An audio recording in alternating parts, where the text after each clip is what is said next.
You are now tuned into the Standard Podcast, where leadership meets accountability, and the standard is never lowered.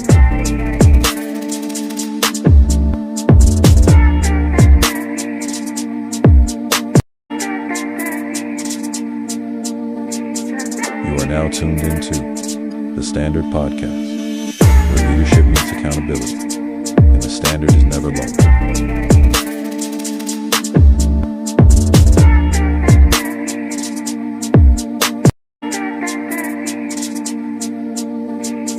You are now tuned into the Standard. Right now. Right now. Right now. Yeah, right now. Right now. Right now. Check it out. It's hot. Right now. Right now. Right now. Yeah, right now.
Hello, welcome, good evening.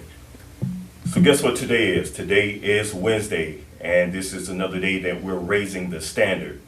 With me on today, I have a very special guest today, someone who has been, I guess, creating some noise and probably being one of the most talked about figures here in the city of Pompano Beach. Mr. Delvin King, welcome to the standard. Oh yeah. Today, we're actually talking about leadership under pressure. Leadership under pressure. And I think this is a segment I think that Delvin, perhaps you may be able to relate to also well, being that I guess everyone has a past, right? Everyone. And but there's a staple with each of us, you know, Correct. that we are known by. And let's just say that some of it is good, some of it not so good in the eyes of others. Correct. Right? But we have our own personal convictions, things that convict us. So today, we're going to dive into it. Leadership is easy when there's no pressure. It's easy to speak when nobody challenges you, or it's easy to stand for something when it doesn't cost you anything. Now, right now, in our communities, our politics, even in our culture, we're watching people wrestle with leadership under pressure, i.e. some of our city commissioners, mayors, managers, city attorneys. And then we have those who fight for the community, who advocate on behalf of the community, and who hold the community probably in the best interest of their hearts, right? But leadership, comes when the cameras isn't on, and when everybody agrees, when leadership causes criticism, it shows up. And so this is when the controversy shows. So when people question certain things, I kind of want to come to Delvin King, because this is not about gossip. First and foremost, I want to let you know it's not about gossip. This is not about what the social media narratives are. This is not about me choosing sides. I don't have a horse in the race either way. But this is me wanting to, or this platform is built to examine leadership, accountability, how we measure civic engagement, our faith, and of course the culture. And as you know, shaping this generation that we, are in charge of. So I'm going to dive into it, Delvin, and it's not, as I said, it's no shine. But whether people disagree or agree, one thing that can't be denied is that, our guest today has become, again, the most talked about voice in the community. And so from city commission meetings to county commission meetings, recently the school board. Correct. Okay. Public controversy, political aspirations now that you have, and I admire that. I formerly ran for city commissioner in North Lauderdale. Okay. And so I can understand, the whole aspirations of running for city commission and wanting to, put the community at first. But with that being said, are you really willing to take on that role and cause youth under construction to somewhat be on the back burner, because it's very demanding on the city side, and especially you having to, run the education side as well. So, youth under construction, of course, that's the private school that I run. On top of that, I've also am a community activist. So even today, I've received about 3 or 4 calls saying, "We need you here, we need you there," and I'm like, "Okay, let me fit it all on my calendar," because I'm here fighting battles and advocating for the people of Pompano and Broward County, countywide. It's moved from Pompano to countywide. I'm getting called by something in North Lauderdale. I'm getting called by something in Deerfield, Coconut Creek. I was just at Coconut Creek High School the other day. So I'm making sure that I'm the voice for the people that are voiceless. And am I ready to put youth under construction on the back burner? Youth under construction will never be put on the back burner. So I know how to prioritize my time to make sure that the same level of attention that I'm giving to the city commission, to other issues, that same level is given to my students and my company as well. Okay. So because in the end, my goal is to also make sure the youth is fairly impacted and making sure the youth are taken care of. I created this vision for youth under construction, and I'm going to keep that vision moving, and I am going to put some people in place for times when I'm not there to make sure that things keep going, and I still won't miss a field trip, an event, or nothing, and I'll make sure everything is planned right to make sure that we're moving forward with youth under construction, as well as putting in time to fight city issues and concerns. Okay. So you said that, you're definitely going to be putting forth time with youth under construction, ensuring that you have the right person in place so that as you're moving forward in the commission, as you're moving forward within the city, that, again, it's not being neglected in any way. Correct. Okay. So let me ask you, what shaped you growing up? I was always, even at Blanche Ely, Crystal Lake, I was always that student that you couldn't tell no to. Okay. I need to understand why you telling me no, and I need to understand why you making the decisions that you're making.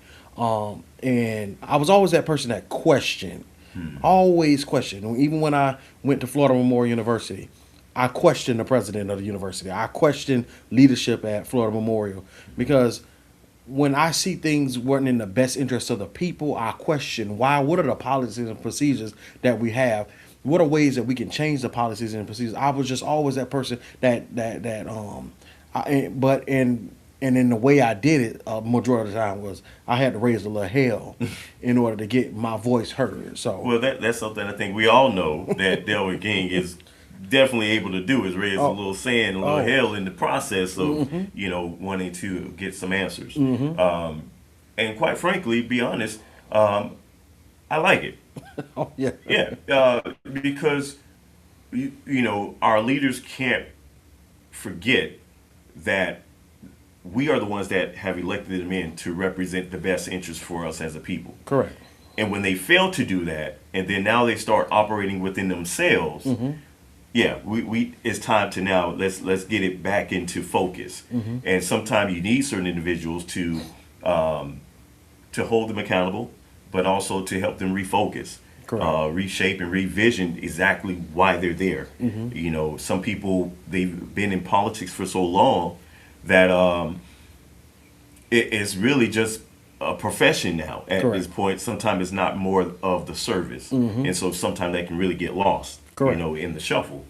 But what made youth under development important to you? Like, why did you create Youth Under Development? So I created Youth Under Construction.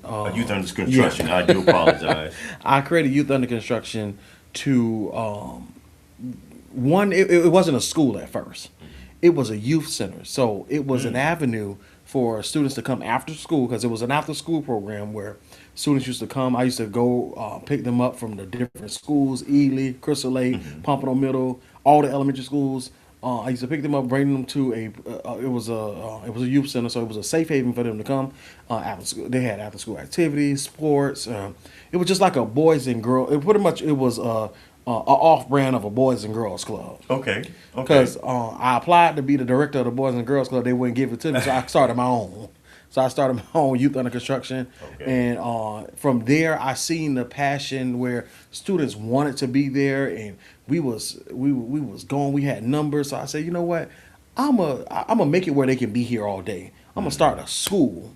So from there I started with middle school, and then it jumped up to high school, and I actually shied away from doing the aftercare and all that because I already had them all day anyway. Okay. So from there, that's where the school came in. So it's pretty much a passion for the youth, and now it's a passion for teenagers.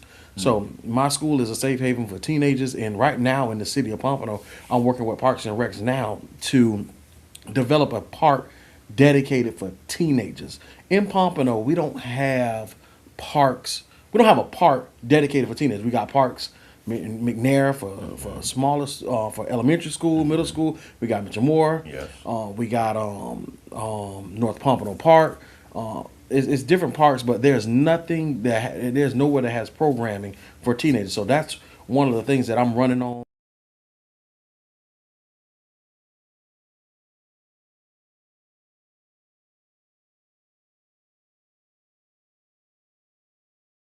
An area dedicated just for teenagers. I like the aspect that you said that it's a safe haven, because when you don't have a safe haven for you, they're easily drawn to other things that grab their attention, that grab their focus, that can easily cause them to go into crime aspects and things like that. So. And that just, not to cut you off, but just to Pompano, where another teenager shot another teenager in the leg. These things wouldn't be happening in Pompano if we had a safe haven or a place for them to go after school. They don't want to, if you go down to the Boys and Girls Club, they don't want to be at the Boys and Girls Club. Why not? Because at the Boys and Girls Club, you got kindergartners there. They want a place dedicated for teenagers. They don't want to be there with the younger brother or the younger sister. They want to be in a teen center just directly for them, where they can go outside, they can do what they need to do under great supervision, of course, and great direction. Right. They can't just go do what they want to do. Right. But they got to be up. It got to be structured. Okay. It's gonna be fun, but structured fun. Okay. Because you got a guide them. So you're not saying that organizations like the Boys and Girls Club, the parks, and recs at McNair and at Mitchell Moore, you're not saying that those don't work, but there has to be another platform for teens in general. I'm saying that they don't work for the teenagers that we have. They work for the elementary school and middle school students that they have, but it does not work for the teenagers in Pompano. It doesn't. Okay. The Boys and Girls Club, it doesn't work. I can publicly say it don't work. Well, if now this is not not that we're going to spend time on it, but just question in theory, if there was a rebranding or a restructuring within the method of the Boys and Girls Club, could it work? Could it work? No. In my eyes, Okay. no. Okay. There needs to Okay. be something separate than Something completely than a separate. board of trustees or board of directors at the Boys and Girls Club. Okay. They have a mission, they have a vision, Yeah. and they know what their mission and vision is for the county. Mm-hmm. Because they're the Broward County Boys and Girls Club. They have a county-wide mission. Mm-hmm. They don't have a mission that say this is the Pompano mission. Right, This is the right, Pompano right. board. They know Pompano. They don't have that. They got people that sit on the board that work county-wide. So we need something that's going to work for this city. And I can attest and agree to some of that you're saying, because even in North Lauderdale, before, right after my campaign season, during the campaign season, they had just launched the teen center, so which is, as you mentioned, dedicated strictly for teens. Okay, I seen this off of Kimberly at the No, Boys for and Girls Kimberly, Club. Yeah, that's right. So yeah, you have your Boys and Girls Club. Yeah, you have the libraries, but this is a complete different animal. You know, it's not county tied in or anything of that sort. So I can understand, you mentioning that. But listen, ladies and gentlemen, again, we're here with Mr. Delvin King, who we're going to come back and dive into some other things with Okay. Delvin. So just hang on in there. We'll be right back with you all. Delvin King, ladies and gentlemen. Right now. Right now, right now, Yeah, right now. right now, right now. Check it out. It's hot. Right now. Right now, right now, Yeah, right now. right now, right now. Check it out. It's hot. Right now. Right now, right. Delvin, I had something I wanted to bring up in this conversation. And as most of us are aware, there's been some issues or some things being said concerning Miss Erica Peterson. Okay. Okay. We don't have to address the elephant in the room. We're going to just dive right into it. First of all, and let me ask this. What drives your intensity? What drives my intensity? What drives my intensity is not answering my questions, giving me the runaround, and lying to the people, fooling the people. That drives my intensity to dig in more. That drives me to ask follow-up questions. That drives me to act probably a little bit out of character. So do you feel that you've been lied to recently? Do you feel that the people have been lied to recently? I think the people have been fooled. By Serica? By Serica, have they been fooled by Serica? Yes. She's driving the mission for this company called RMA. She's driving For the people, tell the people, Army, give them. So RMA is a subcontractor with the city of Pompano Beach, which is run by Kim Breedmeister. Okay. Kim Breedmeister used to be the director of the CRA here in Pompano until we got rid of her. And then for some reason she came through the back door as a consultant for the big downtown project that we're having in Pompano. The new building that they're doing, the downtown on Hammondville, Dixie and Atlantic. And recently, RMA was just fired from being the directors of the CRA in Boynton Beach. And they were fired due to, some bad altercation that they had over a bank account. So now, Serica is helping drive because she's black, she's young, she's a fighter, she's She's a go-getter. And they're using her to drive the message to black people that the downtown is good. The downtown, we need it. We need development. Development is fine. I'm okay with development. Okay. But we got to do it the right way. And what we're not going to do in Pompano is we're not going to drive a story that this fits for us. Because I can tell you all type of ways where it doesn't work. It doesn't fit. We won't have access to it. How it's not beneficial to us. And I just don't like that. And she's using her show. I think it's called Bottom Up Podcast. She's using her show to beat up on other commissioners. Okay. To talk about commissioners, and she's bringing other commissioners and the city manager and the assistant city manager onto her show to drive a narrative, a false narrative, to the black community. Okay. Well, here's the thing. Some of your comments regarding Serica Peterson sparked some major public, controversy, right, within the Pompano Beach community. Some people felt that you were speaking hard against her and hard against black women. Okay, so not just Serica, but against black women as well, taking shots at black women. But then others believe that your approach had also crossed the line. So I want to just play something here, and then we'll come back and dive into it. I've seen a couple of clips from the show. I've been talked about on the show. And the show is real deceiving.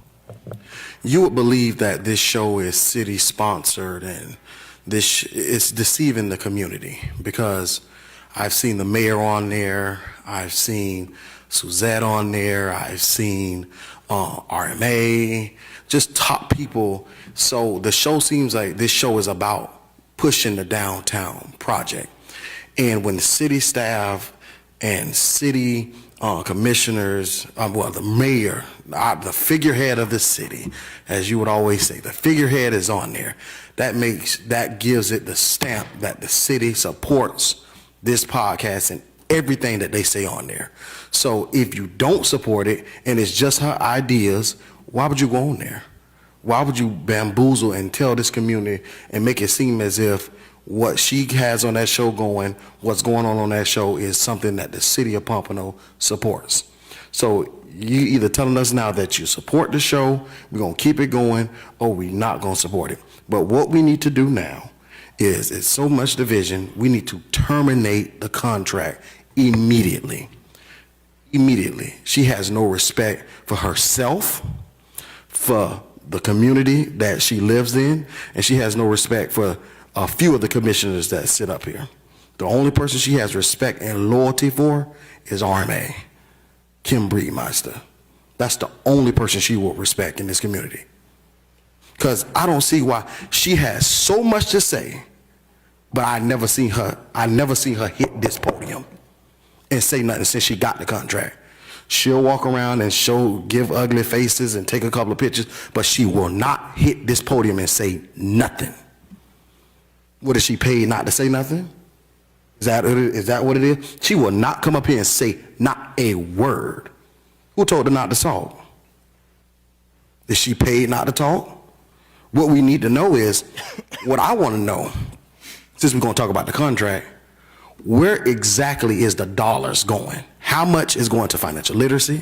How much is going towards payroll? Why can't we get a breakdown on how much she's spending on each and every line item? Again, why did it double? It's not double the work. I've seen a couple of clips from the show.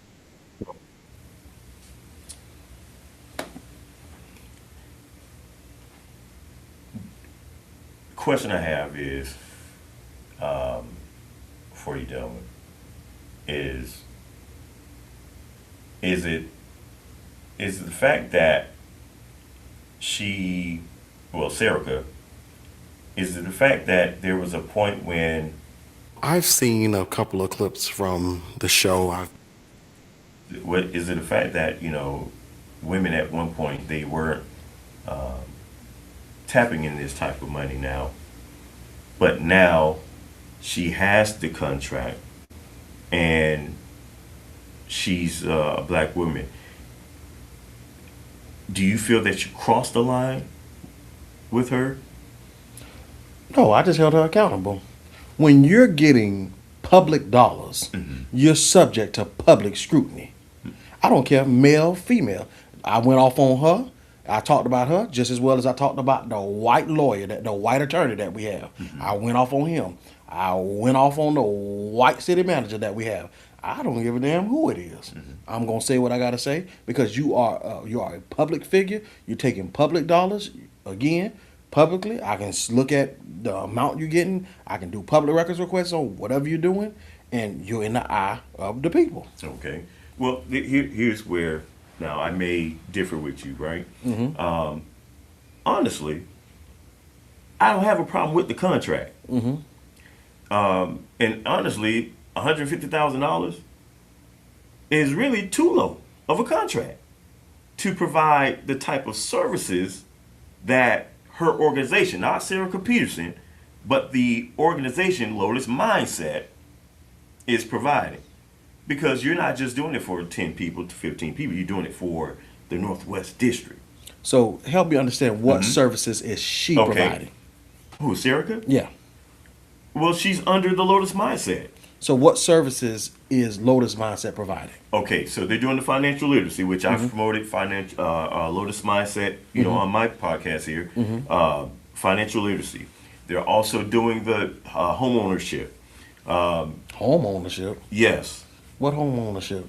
In terms of speaking to people in terms of home ownership, how to acquire home ownership, they're doing that as well. They have no experience in home ownership. She shouldn't be doing anything with home ownership. We have a whole first-time home buyers program. We do have a first-time home buyers program. Yeah. Yes. But they don't have experience in home ownership, so they shouldn't be talking about Lotus that. Mindset, because they have an organization, They have they can, their contract is to do what?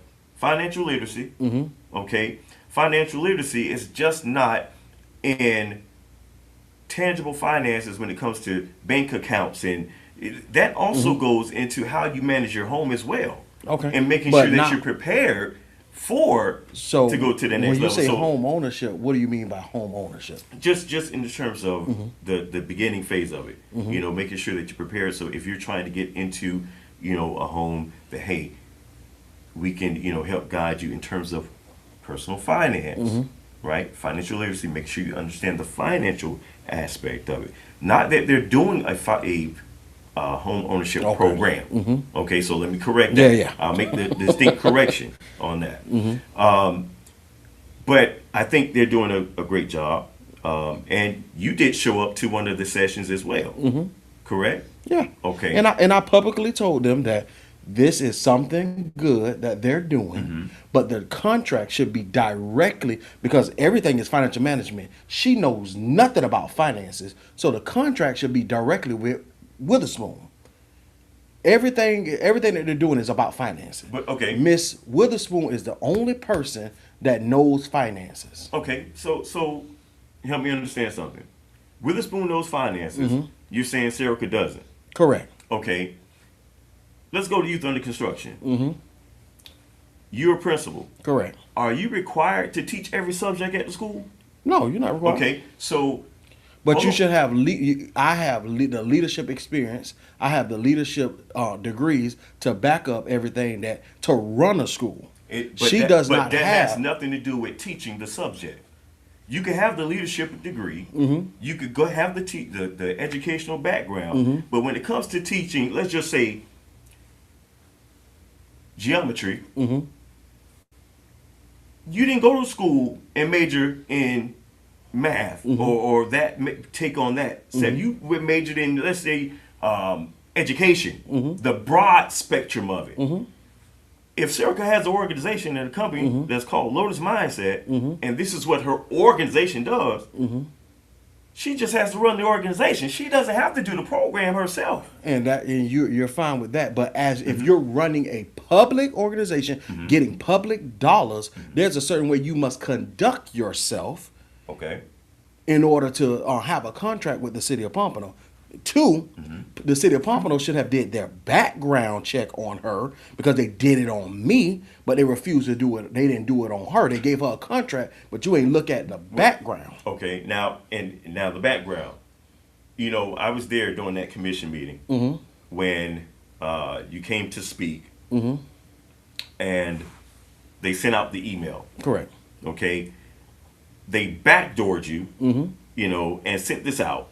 Then they at the meeting, you try and address it, and then the mayor wants to now evoke his authority, all right, and have BSO escort you out and that type of thing. But the nastiness of what followed was the city attorney thought that it was appropriate enough to rattle off everything that was going on in your personal affairs. And which is, to me, that's fine. You can read the narratives on everything. You can do all, because that's what made me me. And I wouldn't be that. in this situation if it wasn't for the nasty city manager. And most of these financial troubles, if it wasn't for the city manager.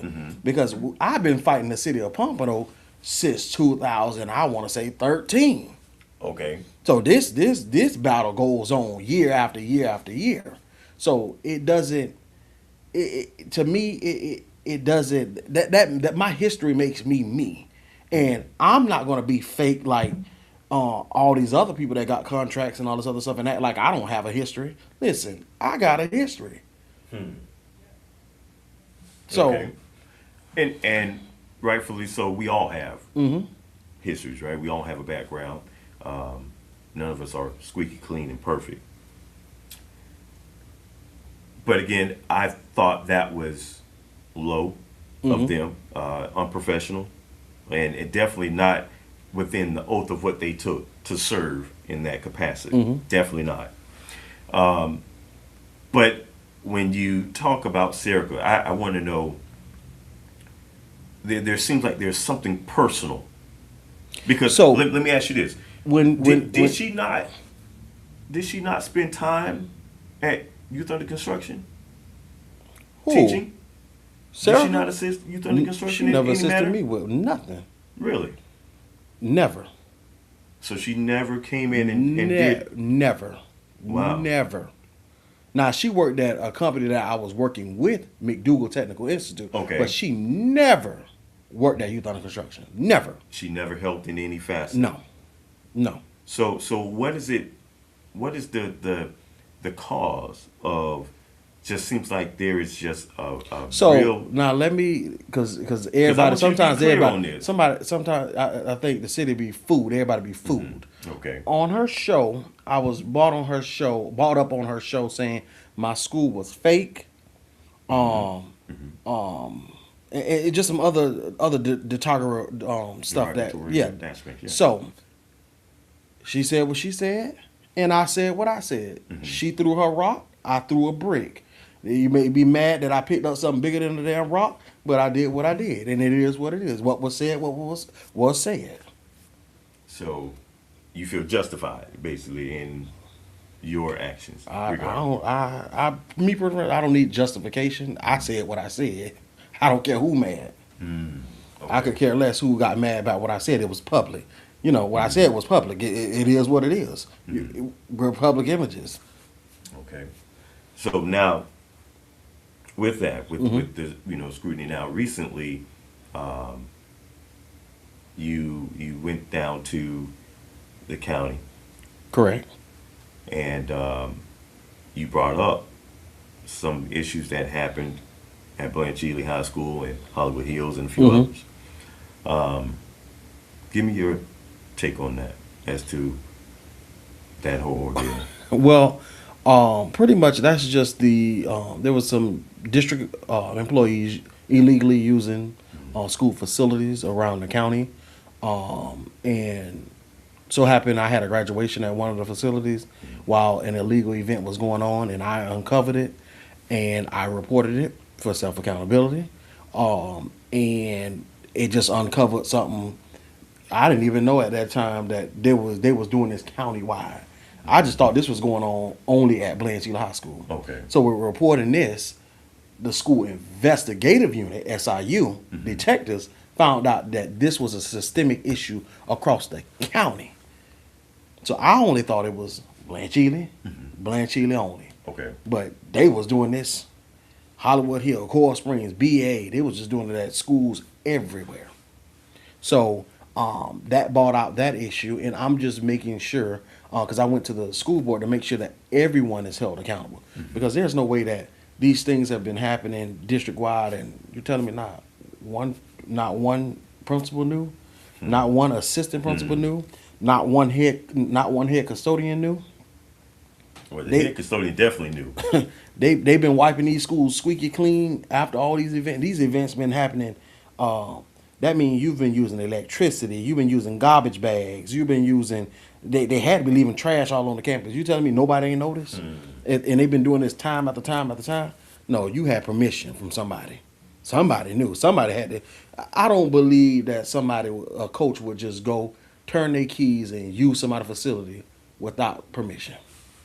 So, Somebody either looked at it and took and put it. It's one thing look you seeing it and turning a blind eye to it, and it's another thing you telling them it's okay. Indeed. Turning a blind eye to it is still telling them, all right, whatever. So you felt that, hey, you went after the small fries, but you should have actually got the ones in charge behind it, the ones who knew. And what I mean, the ones in charge, I mean custodians, the principals of these schools. Yeah, because it wasn't. At first, I would have thought he was just using it by itself, but when I had meetings after meetings, I found out that hey, it's steps to this. You can't go on. You can't turn the air conditioner on at the school without calling downtown and telling them to turn it on. You can't turn the alarm. A regular coach can't turn the alarm off. It got to be an athletic director or an assistant principal or a head custodian that got to turn the alarm off. So either somebody sharing codes or after you do your research, you find out that it's more and more people involved. It's steps to using. Okay. It was just a big scheme. Okay. And I appreciate you shedding light on that because, Mr. McNabb is someone that has been liked by the community, right? He definitely brought some great, things to the Blanchard High School girls athletic department, but it doesn't negate, that there's accountability that had to be played a part of that. But now something that I heard recently is part of the reason that you reported it is so that your name could possibly come up as principal of Blanchard High School. I'm hearing that. I'm hearing the little buzz that Delvin King may be putting his hat back in because you did previously, a couple of years ago, you made a run to be the principal of Blanchard. So that is Delvin King moving in that direction? Not at all. Okay. That I would never work for the county. Never would I ever put in an application to work in a public sector. Never. Why? Because before it was of interest. It was. Okay. But no, that's just not. I just wouldn't work for the county, and there are certain avenues that you got to go through to get in, and that's just not my. No. I don't even. And then at this time, I don't even qualify. So. Okay. Yeah. Okay. All right. Well, listen. We're going to continue more because we have something coming up.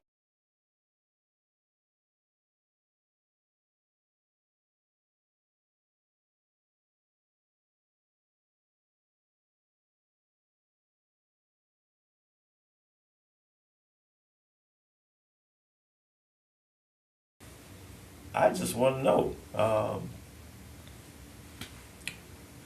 why District 5? District 5 is because, one, that's where I live. Two, there is a need for diversity on the board, on the commission. There needs to be more of a vocal voice vocal, very advocate for the people. Someone that's going to speak up.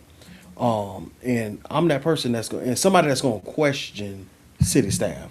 I don't want nobody on the commission that's going to take, oh, this is what the city manager said, so that's what we're going to go with. No.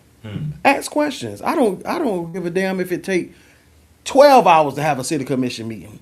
Ask the questions, get the answers, uncover this foolishness, because it's just a lot going on in the city. And there needs to be some type of transparency. There needs to be some type of accountability. Well, let me ask you this: Why do you feel that voters should choose Delvin King? You know, what about Delvin King that says, "Hey, I'm worthy enough to have your vote and trust in me, you know, to lead this city or this part of the city in the right direction"? So, I feel as if you want accountability, you want trust, you want a fighter, vote for me. You want flim flam, you want foolishness, you want a yes person, vote for Darlene. So is that what you feel, that Darlene is the yes, Yes. person to? Oh yes, she going whatever Rex Harden vote, whatever Rhonda Eaton vote, they all voting. Well, now, what you saying that, but there's also someone said, well, though others saying that Delvin King is being a puppet to, I'm going to make sure I have it correct, Commissioner Fezzik. I don't know why. And possibly, a puppet. and possibly receiving, stips. No. Okay. One thing about King, I'm not a sellout. Fezzik can't tell me what to do. Beverly can't tell me what to do. And Audrey, Allison Front, yeah. can't tell me what to do. I think on my own. I come up there on my own. If they doing something I don't like, I will address their ass too. So neither one of those three don't entice what I say or do. I don't go to them and say, I don't go to them and say, what is your take on this? What is your take on this? It's what my take is on it. I could care less what they think. So, they're good commissioners. They come up with some good ideas, but I'll never be a puppet for nobody. So what does accountability look like if you were to hold office? How would that look like? So, first, with holding office, it'll be easier for me to meet with the city manager. Right now, it's kind of hard. Okay. They try to block out me having meetings. They try to block out me not knowing. Like I tried for the last year to set up a meeting with RMA. Refused to call back. Refused to refused to email me back. Hey, it is what it is, because you don't want the hard questions answered. But as a commissioner, you have no choice but to meet with me. The city manager has no choice but, before we had a city commission meeting, to give me the agenda, go over my take on this, to make sure we're prepared on the diets. And as a city commissioner, you get more insight on things, and then you get the vote, and as well as I'll be able to meet with more people in my community to make sure I have their voice. I understand what they want, because here in District 5, I'm dealing with 2 different communities, really 3. You're dealing with Collier City, which is a different magnitude of people. Yes. Than Palm Air. Then you got a little bit of John Knox Village. So you dealing with 3 different types of people, 3 different types of situations, and you got to know how to react to these type of people. You got to know how to what these type of people want, and I want to make sure that I represent everybody as a whole. What? I guess my question to you would be, what separates you from traditional politicians? What separates me from the traditional ones that's been up there on that dais is I'm coming with the thunder. This is gonna be the first time they probably have some thunder up there. Okay. This is the first time they're gonna have somebody up there that don't give a damn what nobody think as far as the naysayers. I'm going and the city staff. I could care less who it hurts, but this is what I want to know the answers. I want to know why we making these decisions. I want to know why you bringing this policy up. I want to know why you trying to make these decisions, and I want to know who made that decision. As we're on it right now, okay, so City Pump on the Beach, downtown project, a $2 billion, which really is a $3 billion project, and the Pat Larkins Center. Now, we're not going to tap on it too deep, but my question, the median income, and I said this when we met with the developers and everyone gave their pitch as to who should be the developer at the cultural center. Now, the median income for the Northwest District is $28,000 annually. Okay.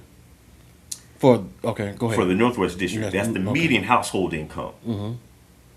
Now, my take is that income can't afford what you're getting ready to place. So, how do you think we fix that? In order to fix that, there has to be, the city is going to have to invest their own money into this project. And they're going to have property out there for our people, because this is the problem that they're not telling you. We're not going to fit in there. You're talking about putting, you took businesses out of Northwest Pompano. You took businesses from up there. So now when it's time for us to come back up there once it's built, now I got to pay first, last, and security. I got to go through the credit check. You know how hard it is to get into some of these places. A lot of black businesses are not in these new developments and these like the old Pompano. They have this big space, this big retail space down there. You know why it's not rented out? Because people in Pompano don't qualify. The rent is too high. You're gonna be paying. You was probably paying on Hammondville $1,800 a month. Now when this new project come, the same space you have for $1,800 a month. You're gonna pay $85,000 a month probably in rent. See, they don't tell you that your business won't fit in there anymore. They don't tell you that the housing that they gonna have there, you ain't gonna qualify as a low income person because you ain't gonna pass the credit check. You ain't gonna have first, last, and security. You ain't gonna have none of that. They ain't gonna take no rental assistance. So these are just some of the things. And then when they build the new Pat Larkins, now how we drive up the Pat Larkins Park, walk in. Oh, you won't have that no more. Well, against it or for it? Am I against it? Against building a new EPAT? I'm against it. Okay. I'm against it. Because let me tell you why. I want to know. When they build a new EPAT Larkins, you won't have the accommodation anymore of parking in front of EPAT Larkins and walking in. You're going to park in that garage. You're going to pay to park in that garage just to go inside EPAT. And then you're going to have to walk over to EPAT Larkins. 2, there are services that Commissioner Beverly Perkins bought inside EPAT Larkins. The supervisor of elections. Yes. So now if I want to go see the supervisor election, I got to pay to park. I got to go to the supervisor election, walk all the way to supervisor election, walk all the way back to my car. How is this going to be convenient for people? It used to be so simple and so easy to do things. And then it's just all the other. So then when it comes down to having an event at EPAT Larkins, now we got to share parking with the whole downtown project. To come to a party in my neighborhood, it ain't like I'm going to Los Olas. It ain't like I'm going on the beach. To go in my neighborhood, I got to pay $20 or whatever the fee is to park. You know, when they had the one of the meetings, and of course, the developer was there, and he gave this whole pitch, and I stood up and I said, it's great what you're showing us, But everything that you're showing and explaining is only about the new. You haven't given us one diagram or one explanation as to say what could be done if we renovate the building. Now, I, went ahead and I, did some things, and I provided a sketch of what the E-Pad Larkins, with the same dimensions, the same square footage, the same linear waterway that they just kept throwing out there, with the garage. I presented this and said, we could do the same thing to the current E-Pad Larkins if you renovate it, which is going to now cost you less per square feet to build than it would building a new construction. Because if anyone knows construction, it costs you more to build a new facility, especially now with the rise of the tariffs and everything that's coming over, the materials. It costs more now. So if you were just going to do an addition or to renovate the facility to make it modern and to give it this nice tech look to it, you could have did it to the current E-Pad Larkins. You could have made it a second level mezzanine. You could have gave it the nice indoor feng shui, view or presence that you're looking for.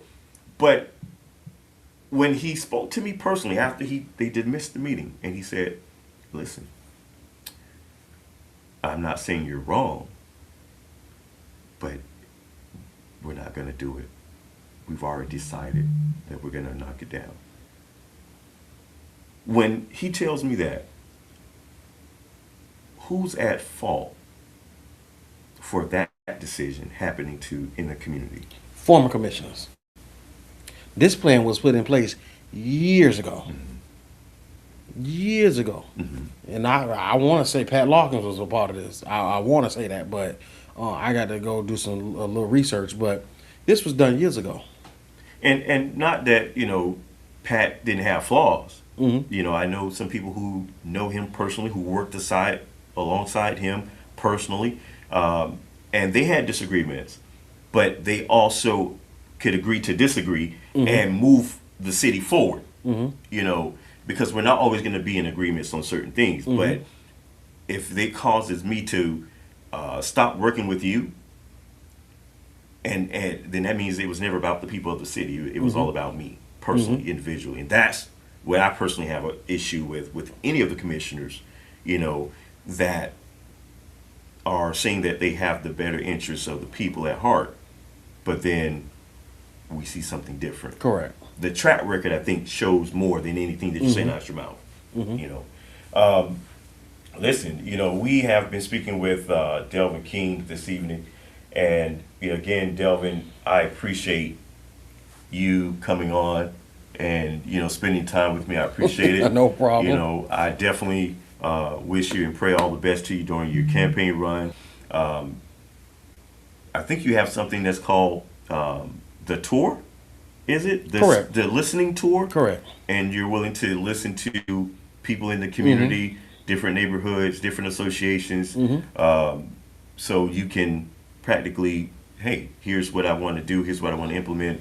And so how can people reach out to you? How can they find you? So everybody should know I'm on social media. I'm on Facebook. If you write me on Facebook, I'll respond back within less than 24 hours. Sometimes it's immediate. Wherever you want me to come and meet you, I'm willing to meet with anybody in public. Some people can tell you, even on my birthday, which was yesterday, happy belated. Thank you. I was at the school board meeting. Then I went to another meeting. Then I went to the city meeting. Then I went to a civic association meeting that wasn't even in my district. And then another night meeting. So I'm everywhere, making sure that the people's voices are heard, and making sure that I can take some of the concerns that they have and try to work them out myself, or making sure that I point them in the right direction to get the help they need. And that's wonderful. Definitely, I appreciate that. And listen, ladies and gentlemen, this is Delvin King. He is Pompano's own. He's running for District 5 City Commissioner. And so I'm quite sure Delvin is looking for your support to change certain things within the Collier City community, Palm Air, as well as the Cypress Bend area as well. So Delvin King, leadership exposes not what's only your strengths, but also what's your flaws. And in today's world, people are often judged in moments instead of understood throughout the process. Tonight, this evening, and speaking with Delvin, tonight was not about agreement, but it was about conversation. It was about accountability, perspective, and examining leadership under pressure. Because whether you support someone or disagree with them, the one thing remains true. Leadership always reveals character. I was reminded of something, and this is, as we close, I'm reminded of something. There were certain men that I grew up admiring and I watched growing up as a young boy. There were men in the Liberty Park community by the name of Mr. Theodis Jordan, who was a contractor. You had men in the Esquire Lakes community by the name of Mr. Daniel Miller, one of the first black developers in the city of Pompano. You had men like my grandfather, David Roll, who was one of the first pioneers of swimming pool remodeling. You had individuals that was in Sanders Park community, like Mr. Jethro Tompkins, which was a profound business owner with lawn care servicing and wash housing.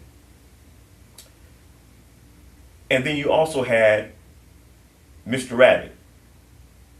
Mr. Rabbit also, which is Delvin's grandfather. I had no idea. Delvin's grandfather, my grandfather, they were great friends. And so I'm reminded of individuals like that because they all had one thing in common. And it is they all had character and integrity. See, character eventually will speak louder than the controversy. So before we judge leadership in others, we should first ask ourselves, what is the standard? Are we operating under a certain standard? Are we operating under truth? Are we operating under integrity? One thing I want to leave you with today is that we all have a past. But it's our past that shapes us. It's our past that makes us. Don't run from it, embrace it, but ensure that whatever you're deciding to take on, that you lead with integrity. And this is the standard. I want to thank our guest, Delvin King, for coming through on this evening. Thank you so much, Delvin. And to the audience, to the Standard Nation, stay tuned. We have some things happening for you, okay? You all have a wonderful rest of your evening.